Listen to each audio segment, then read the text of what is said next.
한 20년 정도 된 영화입니다. 이제 그 전에 1편이 나왔고 영화가 잘 됐습니다. 그래서 2편, 3편이 연이어서 제작되는 과정 가운데 먼저 그 다음 편이 2편이 개봉을 하게 됩니다. 근데 사람들에게 기대감을 줘야 되는 것이죠. 이 영화를 꽉 봐라. 홍보를 해야 되는 상황 가운데 어떻게 홍보를 할까? 아마 그 홍보하는 사람들이 많이 고민을 했을 것 같습니다. 그러면서 아주 강렬하면서도 마음에 탁 박히는 그러한 문구를 생각해낸 것 같습니다. 여전히 제가 그런 것들을 기억하고 있는 거 보니 그 문구가 상당히 강렬했다 여기게 됩니다. 그 문구가 무엇이냐면 무엇을 상상하든 그 이상을 볼 것이다 라는 것입니다. 아마 우리 성도님들 중에서도 들어보셨거나 이게 어디서 나왔는지는 몰라도 그래도 이런 말이 있었어 라고 여기실 만한 것들이 있으실 겁니다. 근데 저는 하나님의 은혜에 대해서 생각을 할 때도 그러한 마음이 듭니다. 하나님은 언제나 기대 이상이십니다. 그래서 하나님은 내가 기대하고 내가 바라고 하나님께서 이렇게 베풀어 주실 거야. 나를 이렇게 인도해 주실 거야. 나를 이렇게 사랑해 주실 거야. 라는 것 그 이상으로 언제나 제게 다가오셔서 더 큰 사랑으로 더 큰 은혜로 베풀어 주십니다. 올해 이제 딱 10일이 남았습니다. 우리 성도님들 매일 매 순간마다 하나님의 은혜가 더 깊어지고 고백되어지는 축복이 있으시기를 바랍니다. 그리고 그 축복 가운데 우리가 함께 천국으로 나아가는 믿음의 소망 가운데 나아가는 그 은혜가 있기를 간절히 바랍니다. 오늘 말씀에도 천국에 대한 비유로 말씀을 합니다. 이제 우리가 실낙원, 우리가 낙원을 잃어버렸지만 하나님께서 천국을 약속해 주셔서 우리는 그 믿음 가운데 나아가는 자로서의 천국을 나누고 있습니다. 그 천국에 대한 내용으로 오늘 마지막으로 천국의 비유에 대한 내용을 같이 나누고자 합니다. 예수님께서 천국을 설명하실 때 여러 가지 비유를 들어서 말씀을 하시는데 오늘은 특별히 포도원의 주인이 품꾼을 구하여 그 일들을 시키고 그 값을 치르는 모습을 통해서 천국에 대한 비유를 하시는 것, 우리가 그 말씀을 그렇게 보게 됩니다. 이 주인이 하루에 5번에 걸쳐서 품꾼을 구하게 됩니다. 근데 이제 이 오늘 본문에 우리가 읽은 이 시각은 유대인의 시각이에요. 유대인들은 해가 뜨고 저무는 거를 하루의 날로 봅니다. 전체 하루의 날이 아니라 낮 시간을 해가 뜨고 지는 것. 그래서 아침 6시부터 저녁 6시까지를 대략적으로 낮 시간 12시간으로 보게 됩니다. 그래서 오늘 본문에 나와 있는 제3시, 9시, 12시 이런 부분들의 표현들은 유대인들의 시간입니다. 이것을 우리의 시각으로 바꿔야 되는 부분이에요. 이때부터 조금 산수가 필요합니다. 더하기 6시간을 하면 됩니다. 그래서 이른 아침, 이때는 해를 뜰 때를 말하는 거니까 유대인의 시간에서는 0시가 됩니다. 여기에 6시간을 더하면 아침 6시가 되는 것이죠. 네, 3시는 이제 오전 9시. 네, 그렇게 생각을 하시면 됩니다. 6시는 12시, 9시는 오후 3시, 그리고 마지막에 11시는 오후 5시입니다. 네, 그렇게 하면서 말씀을 보시면 되겠습니다. 자, 그렇게 되고 이제 주인이 각각의 값에 대해서 이야기를 합니다. 처음에 이른 아침에 아침 6시에 만나서 이제 그 일로 부르는 자에게 있어서는 내가 1데나리온을 주겠다라고 이야기를 합니다. 이것은 정당한 값이에요. 그들이 하루의 품삯을 보통 1데나리온으로 여기고 있었기 때문에 주인이 마땅한 값을 치르겠다라고 이야기를 한 것이죠. 그것을 들은 사람도 이 정도면 괜찮아 이러면서 이제 갔겠죠. 근데 그 다음에 부를 때는 내가 너희에게 1데나리온을 주겠다라는 말은 안 합니다. 그 다음에 하는 말은 무엇이냐면 내가 너희에게 상당하게 주리라 라는 말로 해요. 이게 얼마인지 알지는 못하지만 그래도 상당하게 주겠다 말씀을 하셨으니까 뭔가 기대가 되는 마음으로 내가 일을 하겠습니다 라고 하면서 각각 부름을 받아 가게 됩니다. 그리고 마지막에는 이제 저물매, 이때는 저녁 6시가 됩니다. 이때 모든 일들에 대한 정산을 마치고 이제 값을 지불을 합니다. 그런데 처음에 이른 아침에 부름을 받은 사람, 그 사람은 약속이 돼 있었죠. 1데나리온을 받죠. 근데 문제는 무엇입니까? 그 12시간 동안 일한 사람도 1데나리온, 9시간 일한 사람도 1데나리온, 심지어는 마지막에 1시간 일한 사람도 1데나리온을 주었습니다. 우리가 그래서 이 본문을 읽을 때, 이 비유를 볼 때 이것이 맞는가라는 것에 대한 생각들을 조금 하게 됩니다. 비유는 그 진리를 잘 설명하기 위해서 이제 그것을 상징적으로 이야기를 하는 것이죠. 그렇기 때문에 이 비유에 대한 내용을 알려면 그 각각 무엇을 상징하고 있는지도 알아야 됩니다. 자, 포도원의 주인은 하나님이십니다. 그리고 그 값을 지불하도록 명령을 받아 실제적으로 값을 지불하는 청지기, 이는 예수 그리스도를 뜻합니다. 그리고 이제 점을 얻다, 어떤 때가 이르러서 정산을 하는 때가 있는 것이죠. 이때는 심판의 때를 말합니다. 그렇다면 품삯을 받는다, 그 정산의 때가 돼서 날이 저물어서 품삯을 받았을 때 그것은 무엇이겠습니까? 작게는 구원에 대한 부분, 많게는 상급에 대한 부분들이 이곳에 들어가게 되는 것입니다. 그래서 이 비유에 강조점들이 있죠. 다소 공정해 보이지 않는데 그 값이 다 똑같다라는 거예요. 12시간 일한 자나 9시간 일한 자나 심지어 1시간 일한 자나 모두 다 1데나리온으로 같다라는 것을 우리가 보게 됩니다. 근데 이것이 그것을 내가 주겠다, 그래서 그것을 지불하는 것 모두 다 포도원의 주인의 마음 가운데 있습니다. 그것을 소유하고 있기 때문이죠. 자, 그러면 아무리 그래도 그렇지 이래도 됩니까? 라고 따질 수는 없는 것은 그 포도원의 주인이 약속한 것이 정당하고 지켜졌기 때문이에요. 그렇죠? 하루의 품삯을 12시간의 품삯으로 1데나리온을 보는데 처음부터 그것을 약속했습니다. 그리고 6시에 정산을 할 때 1데나리온을 주었죠. 문제가 없습니다. 그리고 내가 너희에게 상당하게 주리라 약속을 했고 실제적으로 그 12시간의 일을 하지 않았지만 12시간에 해당되는 일당의 값을 그들에게 줌으로 말미암아 상당하게 받았다, 인정이 될 만한 그런 값을 받았죠. 그렇기 때문에 각각의 품꾼은 그 포도원의 주인에게 있어서 약속한 대로 그대로 다 받은 것입니다. 아무런 문제가 없는 것이죠. 그런데 아무런 문제가 없긴 한데 이 비유를 읽을 때 왠지 마음이 평안하진 않아요.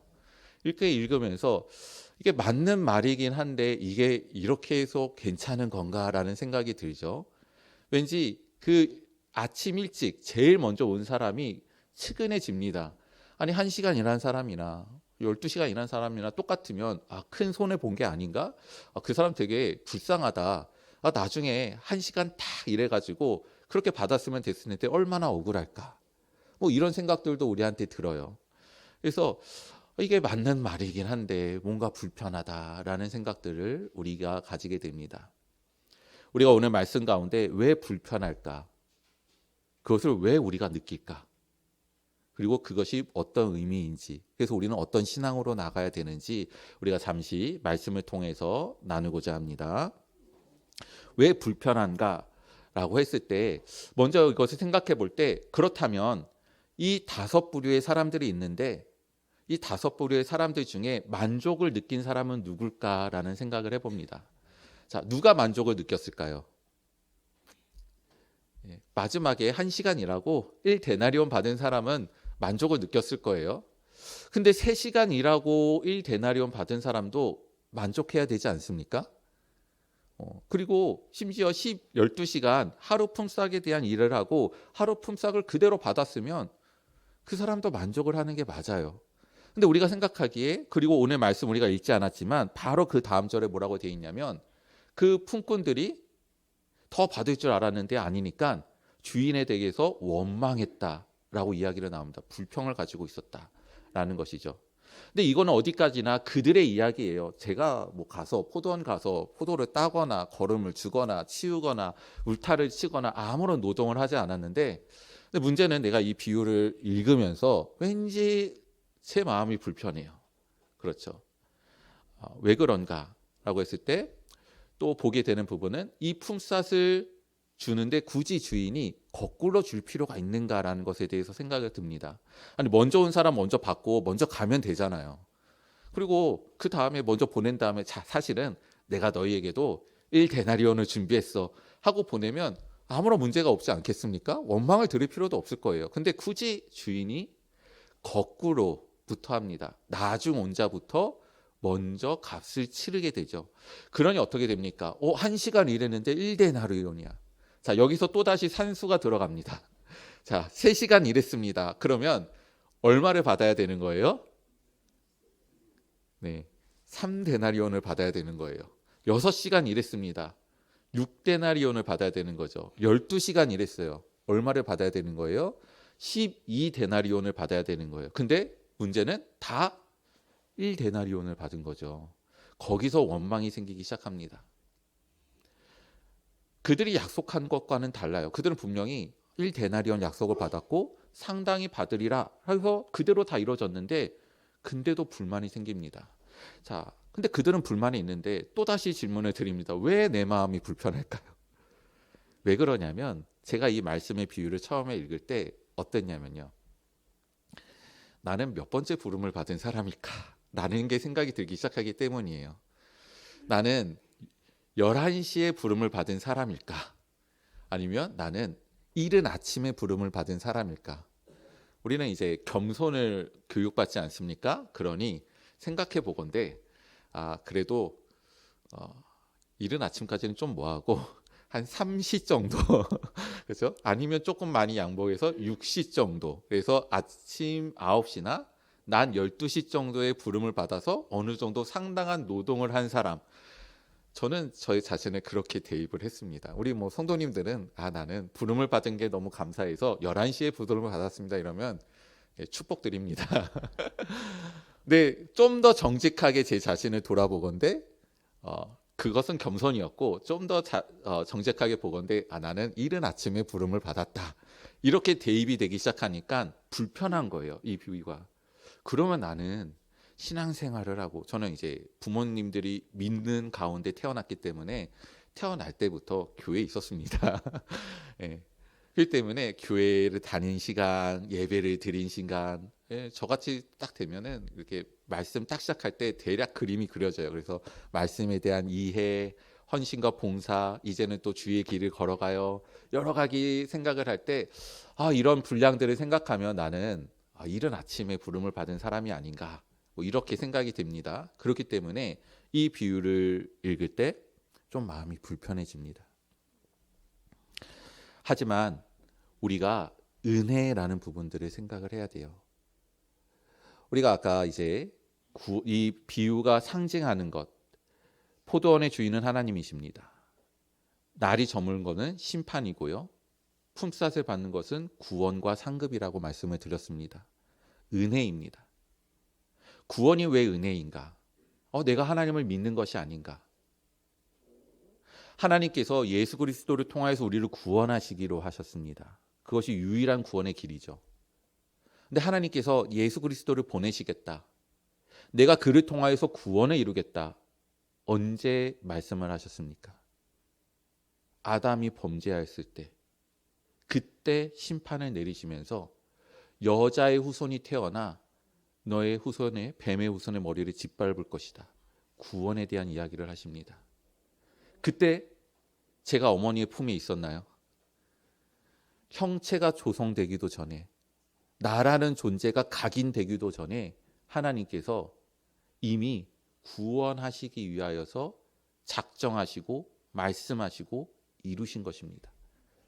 이 구원에 내가 얹을 수 있는 값이라는 것은 단 한 가지도 없습니다. 은혜라는 것은 내가 요만큼은 값을 치렀는데 어마어마한 것을 받는 것도 은혜이고요. 더 나아가서 아무런 값도 치르지 않았는데 내가 무언가를 받았을 때 그때 또한 은혜입니다. 구원은 우리가 아무것도 치르지 않았으나 하나님께서 우리를 구원해 주셨습니다. 그것이 하나님의 은혜입니다. 우리가 은혜로 여기지 아니하면 저 주인이 나를 품꾼으로 삼아서 일을 시켰고 그 일에 대한 값으로 이 값을 받았어요. 정당한 값을 받았습니다. 상당한 값을 받았습니다. 근데 그것에 대해서 은혜라고 여기지 않냐면 그때부터 무슨 일이 생기는 겁니까? 비교하기 시작하는 거예요. 내가 왜 저 사람과 같은 값을 받아야 돼? 나는 더 많은 노력을 했는데, 더 많은 시간을 쏟았는데, 난 더 일찍 왔는데 왜 내가 그와 같아야 돼? 비교하게 되는 것이죠. 그러면서 원망하였다라는 이야기가 나오는 것입니다. 우리가 주인인 하나님에 대해서 살펴보기를 원합니다. 이 주인에게는 계획이 있어요. 뜻이 있었습니다. 그것이 어떻게 나타나냐면 오늘 말씀에 보니 그가 이른 아침에 나가서 품꾼을 구하려고 하였다라고 되어 있습니다. 그렇죠. 자다가 일어났는데 오늘 일찍 일어났네. 오늘 품꾼 좀 구해볼까? 이런 게 아닌 거죠. 내가 내일 품꾼을 구해다가 내 포도원에 들여야 되겠다라는 생각을 이미 전날에 가진 거예요. 그러니 내가 내일 아침에 일찍 일어나서 이른 아침 6시 전에 장터에 가서 6시부터 일할 사람을 구해야 되겠다. 이것에 대한 계획과 뜻을 가지고 있는 것입니다. 그래서 가서 실질적으로 사람을 구하게 되는 것이죠. 자, 이렇게 사람을 구할 때 주인의 마음은 어떨까요? 내가 1데나리온이라는 값을 치르니까 그것보다 더 많은 유익을 내가 그 사람으로부터 얻어야 되겠다. 우리는 그렇게 생각을 합니다. 근데 그렇게 하려면 더 중요한 기준이 무엇이 돼야 되냐면요. 내가 오늘 무슨 일을 했냐? 얼마나 많은 일을 했냐? 내가 얼마나 유익을 끼쳤냐? 그래서 너가 얼마나 많은 수확을 했고 얼마나 많은 거름을 꾸렸고 얼마나 많은 울타리를 쳤고 너에게 맡겨진 분량을 다 채웠냐? 이것이 기준이 되어야 돼요. 근데 오늘 품삯을 지불할 때 보십시오. 지금 포도원 주인은 그거에 대한 생각을 1도 하지 않아요. 내가 얼마나 많이 일했니? 내가 너한테 맡겨준 것을 얼마나 완성을 했니? 다 못한 것은 아니니 따지질 않습니다. 그것이 아니라 무엇에 있어요? 내가 내 포도원에 있었냐? 내가 너한테 1데나리온을 줄게. 이것이 주인의 셈법이었습니다. 더 나아가서 생각해 보길 원합니다. 아까 11시에 부름을 받은 사람이 있습니다. 오후 5시죠. 정산회 때는 오후 6시, 1시간 뒤입니다. 근데 우리가 이런 거잖아요. 5시에 사람을 만났어요. 이 사람의 포도원이 장터에 바로 옆이면 문제가 없는데 보통 포도원이 시내 한복판에 있지는 않습니다. 저 성 밖에 있거나 뭐 그렇게 있겠죠. 그러면 11시에 만났습니다. 너가 내 포도원에 가서 일을 해라. 그러면 그 사람이 이동을 해야 되죠. 이동을 했는데 가자마자 자, 내가 이것을 하겠습니다. 아니죠. 청지기가 그에게 일을 시키잖아요. 당신은 오늘 이런 일들을 진행하는데 자, 이제 끝날 때가 됐으니까 따고 버린 것들, 썩은 것 떨어진 것들 이것을 주우십시오. 쓰레기를 치우십시오. 울타리를 마저 치십시오. 어떤 일에 부감을 받고 설명을 들어야 되잖아요. 그래서 듣고 도구를 챙기고 이제 막상 일을 하러 들어갑니다. 1시간 동안 일을 하는 게 아니에요. 그것이 다 포함이 되어 있는 것입니다. 지금. 그러면 30분, 40분 일해서 도대체 어떤 주인에게 어떠한 유익함이 있을 수 있겠습니까? 없는 거예요. 그런데 주인이 그럼에도 불구하고 장터에 11시, 오후 5시에 나가서 사람을 구하는 겁니다. 너는 가서 내 포도원에 들어가라. 상당한 값을 주겠다. 그리고 1데나리온을 주는 겁니다. 말도 안 되는 일을 지금 주인이 이루고 있는 것이죠. 이 주인의 목적은 얼마나 무엇을 이루느냐가 있는 게 아니에요. 오늘 본문에서도 그렇습니다. 1절의 말씀을 보면 어떻게 되어 있습니까? 품꾼을 얻어 포도원에 들여보내려고입니다. 품꾼을 구하여 내 포도원에서 일을 시키려고가 아니에요. 품꾼을 구해서 내가 포도원으로 그 사람을 들여보내려고 주인이 사람을 찾은 것뿐입니다. 그것이 주인의 관점입니다. 이 주인이 하루 종일 장터에 있는 사람을 봐요. 아무도 내게 일을 주지 않아서 내가 계속 일을 구하고 있는데 그래서 내가 자리를 떠나지 못하고 있습니다. 이 사람을 만나죠. 그 사람에 대해서 네가 왜 종일토록 이러고 있냐 이렇게 말을 합니다. 그 말씀을 들을 때 우리 성도님들 어떻게 음성으로 들리십니까? 질책으로 들리십니까? 답답함으로 들리십니까? 내가 왜 아직도 이러고 있냐? 왜 아직도 놀고 있냐? 왜 아직도 이렇게 허송하고 있냐? 이렇게 들리십니까? 아니면 내가 어찌해서 왜 아직도 여기서 이러고 있냐라는 안타까움으로 들리십니까? 저는 안타까움으로 들리는 거예요. 거기에 주인이 이 품꾼을 부르는 이유가 있는 것입니다. 이 품꾼을 보는데, 그 사람을 보는데 그 사람이 오늘의 일을 허탕치고 있는 거죠. 오늘의 삭시 없는 것입니다.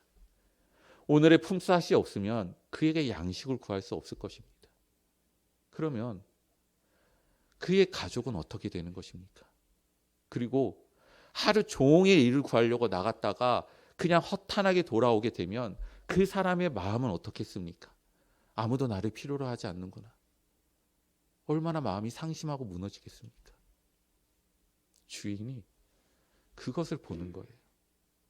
내가 일을 하지 않으면 양식을 구할 돈이 없어 가족들에게 어려움이 있는데, 내가 이렇게 그냥 돌아가게 되면 아무도 나를 찾는 이가 없구나, 나는 유익하지 않구나, 마음이 무너지는데, 그것을 보면서 주인이 불쌍한 겁니다. 긍휼의 마음을 갖는 거예요. 자비의 심령을 가지는 겁니다. 그것이 바로 헤세드, 하나님의 사랑입니다. 하나님이 우리를 보실 때 한탄하고 답답하고 지책하시는 것이 아니라 볼 때 긍휼한 마음을 가지시는 겁니다. 안타까운 마음을 가지시는 거예요. 사랑의 마음을 가지십니다. 그래서 내가 내 사랑하는 아들이라도 보내서 내가 그를 십자가에 달려서 죽이게 함으로 말미암아 내가 너희를 구원해야 되겠다. 더 이상 죄의 사슬에 묶여서 그렇게 멸망의 길로 가는 것을 내가 견디지 못하겠다. 하나님께서 그 사랑의 소승 가운데 그렇게 보시고 구하시는 것입니다. 그것이 바로 주인의 마음인 거예요. 그 주인의 마음을 모르면 왜 1데나리온씩 받지? 왜 값을 이렇게 받지? 왜 그들과 같은 것이지? 이 주인은 불의한 자다. 이렇게 보게 되는 것입니다. 하나님의 의로움은 값이 다릅니다. 하나님을 나의 작은 그릇에 담으려고 하시지 마시길 바랍니다. 하나님을 나의 계산으로 파악하려고 하시지 마셔야 돼요. 하나님의 그 의로움과 하나님의 은혜는 우리들이 감히 계산할 수 없고 담을 수 없는 놀라운 것입니다. 그것이 바로 우리가 받은 구원이고 은혜입니다. 우리는 이것에 대해서 잘 알고 있어요. 근데 우리는 그것을 잊습니다. 망각하고요. 그래서 불만을 가지고 불평을 가지고 원망을 합니다. 오늘 15절에 보면 주인이 품꾼의 생각을 알고 있어요. 그리고 그들의 마음을 지적을 합니다. 내 소유를 가지고 내가 이것에 대해서 결정하고 이러는데 너희들이 왜 그것을 탓하냐? 내가 선하냐? 근데 왜 너희는 나에 대해서 악하다고 이야기하느냐?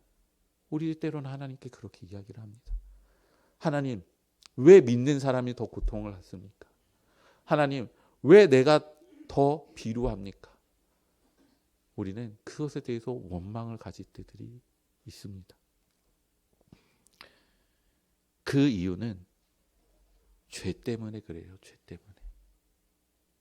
아담이 뱀의 유혹을 통해서 여자를 통해 선과 악을 알게 하는 나무의 열매를 먹습니다. 여자를 탓하는 게 아니라 성경의 본문에 그렇게 있기 때문입니다. 자, 아무튼 아담이 먹어요. 그것을 옆에서 다 듣고 있었기 때문에 아담도 동조한 겁니다. 자, 그랬을 때 무엇이라고 유혹을 하죠? 너희가 이것을 먹는 날에는 눈이 밝아져서 선악을 아는 것에 있어서 누구와 같이 된다고요? 하나님과 같이 된다고요. 그 말의 뜻은 무엇이냐면 이제부터 무엇이 옳고 그르다 그것을 누가 판단한다고 하는 것입니까? 내가 판단한다는 거예요. 무엇이 좋고 나쁜가 그것을 내가 판단한다는 것입니다. 이전까지는 좋았다, 그것이 기준이 누구였어요? 하나님이셨어요. 하나님이 원하시는 것을 말씀하셨더니 그대로 되었습니다. 하나님께서 보시기에 좋았더라, 선하였더라, 옳았더라. 그것이 유일한 선의 기준이었어요. 근데 그 열매를 따먹고 나서 어떻게 됩니까? 선악을 구별하는 게 하나님께 있지 않고 이제는 내게 있는 거예요. 나를 영예롭게 하는 것, 내게 유익을 주는 것, 나를 더 좋게 만드는 것, 그것이 내게 선한 것이고 그렇지 않은 것이 내게 악한 것입니다. 그렇게 판단 내리고 그렇게 차지하게 되는 거예요. 그것이 바로 죄의 결과인 것입니다. 우리는 이 또한 알고 있지만 계속해서 여기에 묶여 있게 됩니다. 그러면서 하나님의 은혜를 계속해서 나의 계산기 가운데 두들겨서 그래서 하나님의 은혜가 내게 좋은가 아닌가 원망하고 그렇게 바라볼 때들이 있습니다. 제가 한때 믿음이 유약할 때 어렸을 때 더더구나 그랬을 때 원망했었던 때가 있어요. 어떤 때였냐면 저는 말씀드렸던 것처럼 믿는 부모님 안에서 태어났기 때문에 교회를 다녔습니다. 어렸을 때부터요. 근데 그중에서 또 무엇이 있었냐면 가족의 휴가는 언제나 교회 수양회 때만 갔어요. 그때는 가족 수양회로 갔거든요. 그래서 좀 길게 갔어요. 3박 4일, 4박 5일 갔는데 그 교회는 항상 그렇게 갔습니다. 그리고 같은 장소를 갔어요. 그래서 항상 설악산의 어느 계곡에 있는 교회 거기를 빌려서 집회를 하고 그리고 이제 일주일 동안 거기서 지내는 거예요. 그거를 수년 동안 갔습니다. 그러니 얼마나 지겹겠습니까? 그 계곡이 그 계곡이에요. 뭐 똑같아요. 그러니까 이제 방학 끝나고 애들이랑 모였는데 자기는 어디 제주도 갔다 뭐 어디 갔다 막 이야기 들으면 막 원망함이 가득해지는 거예요. 우리도 좀 딴 데 좀 갔으면 좋겠는데 더 이상 설악산 계곡 1, 2년 갔을 땐 정말 좋았는데 이건 아닌 것 같아. 이런 원망함들이 막 솟아나는 거예요. 근데 그게 우리들의 신앙 가운데 나타날 때가 있어요. 내가 하나님을 굳이 이렇게 일찍 믿을 필요가 있나? 내가 이제 마지막 때를 대충 알아서 이때부터 믿어서 내가 11시에 부름받은 자와 같이 1시간 정도의 효율적으로 내가 삶을 즐기다가 하나님께 헌신하고 천국으로 들어가면 그러면 괜찮은 거 아닌가? 이런 생각들이 때때로 우리가 들 때들이 있습니다. 왜 그런 생각이 드냐면 우리 가운데 만족함이 없기 때문이에요. 그거는 죄 때문에 그렇습니다. 아담이 에덴에서 쫓겨납니다. 이것을 먹는 날에는 너희가 죽으리라. 당장 죽지 않았죠. 근데 먼저 죽음이 임한 것은 영적인 죽음입니다. 하나님과 단절되었어요. 사람은 하나님의 형상과 모양을 따라 지음을 받았기 때문에 하나님과의 교제를 통해 하나님으로부터 주어주는 것을 통해 우리들의 마음이 채워져 기쁨과 만족을 누리도록 설계가 되었습니다. 근데 문제는 하나님과 그 주어지는 그 통로가 끊어진 거예요. 더 이상 유입이 되는 것이 없어지게 된 것입니다. 그러니 이때까지 채워진 것 가운데 계속해서 퍼다 먹는 겁니다.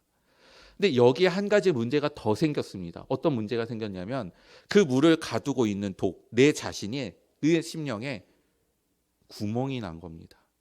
그래서 그나마 담겨져 있었던 것이 빠져나가고 있는 거예요.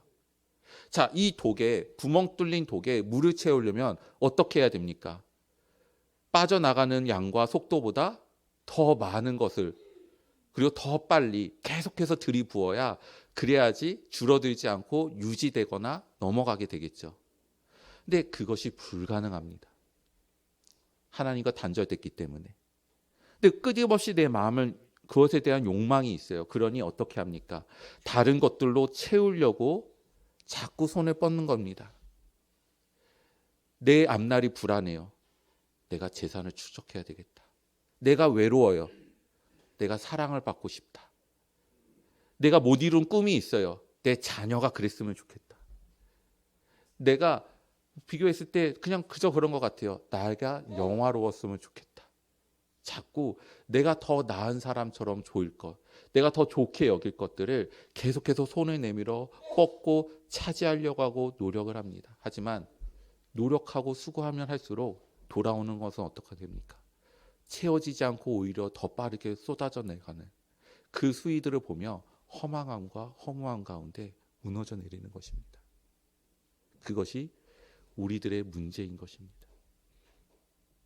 밑 빠진 독에 물을 채우는 유일한 한 가지 방법이 있습니다. 절대적으로 물이 줄어들지 않는, 채워지는 유일한 한 방법이 있습니다. 밑 빠진 독을 들고 바다에 가서 던지면 됩니다. 그 독이 그 바다에 들어가면 죽는 것이 아닙니다. 없어지는 것이 아니에요. 파괴되는 것이 아닙니다. 어떻게 되는 겁니까? 채워지는 겁니다. 더 이상 빠져나가지 않는 거예요. 충족이 되는 것입니다. 그것이 밑 빠진 독에 물을 채우는 유일한 방법입니다. 우리 사랑하는 성도님들, 하나님의 은혜의 바다에 나 자신을 던지시길 바랍니다. 하나님의 그 십자가에 내 자신을 붙이시길 바랍니다.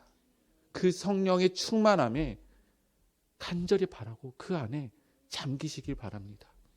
그럴 때 우리들의 마음은 더 이상 비교하지 않습니다. 원망하지 않습니다. 허무하지 않습니다. 무너지지 않습니다. 상심되지 않습니다. 비로소 우리에게 기쁨이 있게 되고 충만한 은혜가 있게 되는 것입니다. 오늘 비유에 있어서 가장 핵심은 무엇이냐면 천국은 무엇이다라는 거예요. 천국은 무엇이다. 한번 말씀을 다시 보십시오. 천국은 무엇입니까? 포도원입니까? 품삯입니까? 아니에요. 천국은 주인입니다. 천국은 그 품삯을 품꾼을 보고 안타까이 여기는 주인의 마음이, 그것이 천국입니다. 우리가 하나님과 함께 있고 하나님이 우리를 위하시는 마음이 우리들의 심령 가운데 날마다 부어지면 우리는 천국에 있는 것입니다. 그리고 우리는 영원한 천국을 사모하며 나아가는 것입니다. 우리들이 11시에 온 사람보다 9시에 온 사람보다 3시에 온 사람보다 더 나은 것은 무엇입니까? 이른 아침에 온 사람이 누릴 수 있는 가장 큰 복은 무엇입니까? 내가 주인의 포도원에 있다라는 것이에요. 내가 그 주인, 그 자비하고 긍휼이 있고 인자하고 그 사랑이 넘치는 그 주인과 그 포도원에 내가 오랫동안 그 누구보다도 3시간, 6시간, 9시간 더 많은 시간 동안 내가 그곳에 있다. 이것이 그 이른 아침에 부름을 받은 그 품꾼의 가장 큰 축복이고 영광인 것입니다. 우리가 지금 이 자리에 있는 것, 우리가 일찍이 주님의 부름을 받아 평생토록 주님 앞에 예배하고 믿음 가운데 나아가는 것, 그것의 가장 큰 축복은 하나님이 우리와 함께 하심에 있습니다. 그 하나님의 은혜를 날마다 누리시며 고백하시며 나아가시는 우리 귀한 성도님들이 되시기를 간절히 바랍니다. 우리 함께 기도하겠습니다.